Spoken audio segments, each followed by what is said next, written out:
De grands noms, des grands hommes viennent d'être nommés, mais étonnamment, aucun n'a fait référence à Jésus. Justement, Jean-Pierre et François nous entretiennent sur le grand libérateur dont la Bible nous parle.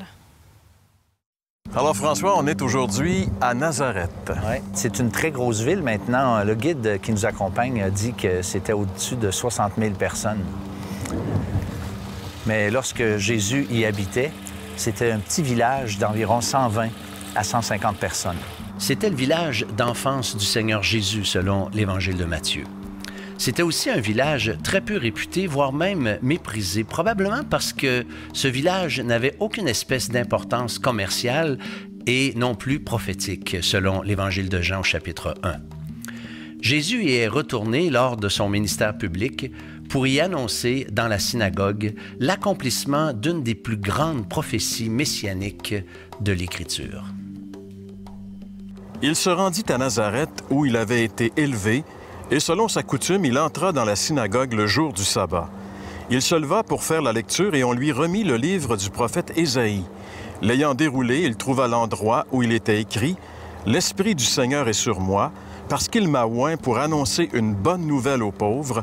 Il m'a envoyé pour guérir ceux qui ont le cœur brisé, pour proclamer aux captifs la délivrance et aux aveugles le recouvrement de la vue, pour renvoyer libres les opprimés et pour publier une année de grâce du Seigneur. » Ensuite, il roula le livre, le remit au serviteur et il s'assit. Tous ceux qui se trouvaient dans la synagogue avaient les regards fixés sur lui. Alors il commença à leur dire « Aujourd'hui, cette parole de l'Écriture que vous venez d'entendre est accomplie. » C'est ici, dans le village de Nazareth, il y a 2000 ans, dans la synagogue de Nazareth, que Jésus a lu ces paroles du prophète Ésaïe qui décrivait l'arrivée du plus grand libérateur de tous les temps. Parce qu'aujourd'hui, nous allons vous parler de Jésus comme étant le plus grand libérateur. Lorsqu'il est allé à la synagogue ce jour de sabbat, selon sa coutume, parce que Jésus avait la coutume d'aller à l'Église à tous les sabbats, à toutes les semaines, comme toute sa communauté aussi devait s'y retrouver, alors on lui a remis le livre de la loi, il a tourné dans le livre d'Ésaïe, le prophète Ésaïe, le rouleau du livre d'Ésaïe, et il a lu ce passage où Ésaïe prophétisait, annonçait ce qu'allait faire le Messie lorsqu'il allait venir. Et parmi les choses incroyable et formidable que le Messie allait faire, il est dit qu'il allait annoncer une bonne nouvelle aux pauvres. C'est assez intéressant de constater que Jésus est venu pour les pauvres. Parce qu'en réalité, Nazareth, à l'époque de Jésus, n'était pas une grande ville comme aujourd'hui. C'était une petite bourgade, comme François nous l'a mentionné tantôt, qui contenait à peine une centaine d'habitants. Et pour la plupart de ces gens-là, c'était des gens qui étaient pauvres, qui étaient sans importance. Les gens nous disent que la ville de Nazareth n'a jamais été murée, donc c'était une ville qui n'était pas importante pour les gens. On ne voulait pas attaquer cette ville parce qu'il n'y avait rien d'important dans la ville de Nazareth. Et c'est assez intéressant que c'est dans cette ville que Jésus a été élevé, parce que Jésus, il est venu pour les pauvres, justement. Il est venu pour annoncer une bonne nouvelle aux pauvres. Pourquoi aux pauvres? Parce qu'en réalité, la bonne nouvelle qu'il a à nous annoncer, c'est un salut gratuit. Un salut que les pauvres peuvent acquérir parce qu'il est accessible, son salut. On n'a pas à payer pour être sauvé par Jésus. On n'a pas à payer pour avoir les bonnes faveurs de Jésus. Il est venu pour les pauvres. Il est venu pour les pauvres, je pense, les pauvres matériels, bien sûr, mais aussi, et particulièrement, pour les pauvres spirituels, c'est-à-dire ceux qui reconnaissent leur pauvreté spirituelle. Jésus est venu pour vous qui reconnaissez votre pauvreté spirituelle, parce qu'il peut vous enrichir. Il est venu, lui qui était riche et s'est fait pauvre, afin de nous enrichir, nous qui sachons reconnaître notre pauvreté spirituelle. Il est dit également dans ce texte que nous avons lu, et qu'il est venu pour guérir ceux qui ont le cœur brisé.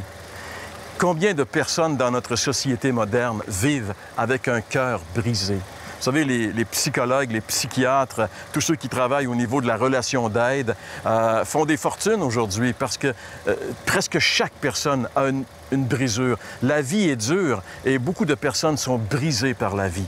Mais la Bible dit que Jésus est venu spécialement pour guérir ceux qui ont le cœur brisé.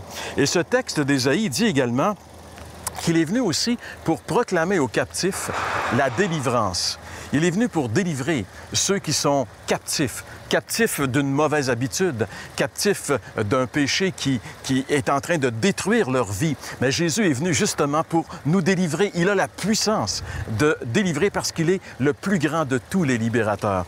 Et ce texte d'Ésaïe, en réalité, Jésus, en lisant ce texte, est en train de nous dire qu'il est venu pour rafistoler nos vies que le péché a mis en lambeaux. Mais la chose la plus étonnante de ce texte-là, c'est après que Jésus a lu le texte, il a dit « Aujourd'hui, cette parole est accomplie. » Alors, il était ici à Nazareth et les gens qui étaient dans la synagogue le connaissaient bien. Il a été élevé ici, ils l'ont vu grandir. Ils ne pouvaient pas accepter que ce petit garçon de Nazareth, de ce village de rien du tout, soit le Messie que le prophète Ésaïe avait prédit. Ils ne pouvaient pas accepter ça. Donc, après que Jésus lorsque Jésus a vu les regards incrédules de ces gens-là, il leur a dit « Un prophète n'est méprisé que dans sa patrie. » Et ce proverbe vient de cette situation. Et lorsqu'il a dit ça à ces gens-là, ils se sont fâchés après lui. Et la Bible nous dit qu'ils l'ont sorti de la synagogue, ils l'ont sorti du village et ils l'ont amené sur la colline sur laquelle le village était construit afin de le précipiter en bas. C'est comme ça qu'ils ont terminé le message de Jésus. Et la colline de la précipitation, c'est là où nous sommes présentement. En fait, c'est un site historique que les gens peuvent visiter aujourd'hui, qu'on appelle justement la colline du précipice. C'est là qu'on a voulu se débarrasser de Jésus.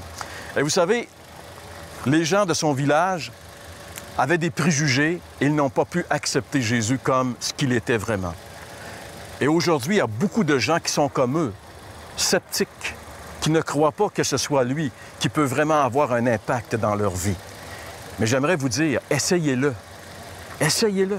S'il a dit, s'il est vraiment ce qu'il a dit qu'il était, s'il est vraiment le prophète qu'Ésaïe a annoncé, celui qui peut nous libérer, qui peut nous pardonner, qui peut nous donner une vie nouvelle, pourquoi ne pas l'essayer au moins? Les gens d'ici l'ont refusé. La Bible dit que malheureusement, quand Jésus est venu, beaucoup de gens n'ont pas cru en lui. Ils l'ont refusé. Mais la Bible dit aussi qu'à tous ceux qui l'ont reçu, à ceux qui croient en son nom, il a donné la possibilité de devenir enfants de Dieu. Pourquoi ne pas venir à Jésus? Les gens de Nazareth, son village, l'ont rejeté, l'ont amené ici, sur le mont du précipice, pour se débarrasser de lui. Ils n'ont pas été capables parce qu'on ne peut pas se débarrasser de Jésus. Il est passé au travers eux, il a continué son ministère. Il est allé vers les gens qui voulaient de lui. Vous savez, Jésus, c'est comme ça. Si vous le refusez, c'est vous qui perdez. Lui ne perd rien.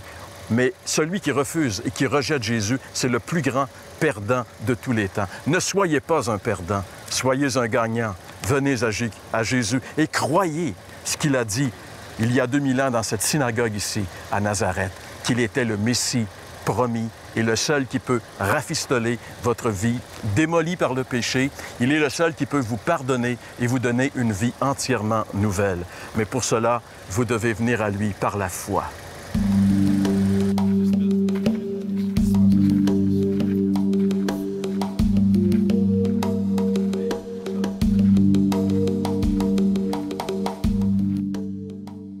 Alors François, je pense que nous avons vraiment trouvé l'endroit où les gens de Nazareth ont voulu précipiter Jésus dans le vide. C'est vraiment impressionnant. Écoutez, on vous supplie, franchement, on vous supplie de ne pas faire comme ces gens qui ont voulu précipiter Jésus en bas de cette montagne parce qu'ils l'ont rejeté. Nous, on vous invite. L'apôtre Paul dit, « Nous vous en supplions, au nom de Christ, soyez réconciliés avec Dieu. » Alors, oui, je vous invite, comme Christ vous invite, à venir à lui maintenant, à lui dire, « Seigneur, c'est vrai que jusqu'à maintenant, je t'avais rejeté. » On n'est pas obligé de précipiter le Christ en bas de la falaise pour le rejeter. L'ignorer, c'est déjà suffisant. Venez à lui, reconnaissez maintenant que vous êtes devant Dieu un pécheur, perdu, condamné, justement parce que vous avez jusqu'à maintenant rejeté le Christ. Recevez-le maintenant. Dans une prière, dites-lui, Seigneur, s'il te plaît, pardonne mon péché, sauve-moi et deviens le maître de ma vie. C'est ce qu'il veut et ça, cette décision, si vous la prenez, jamais, jamais, vous ne la regretterez.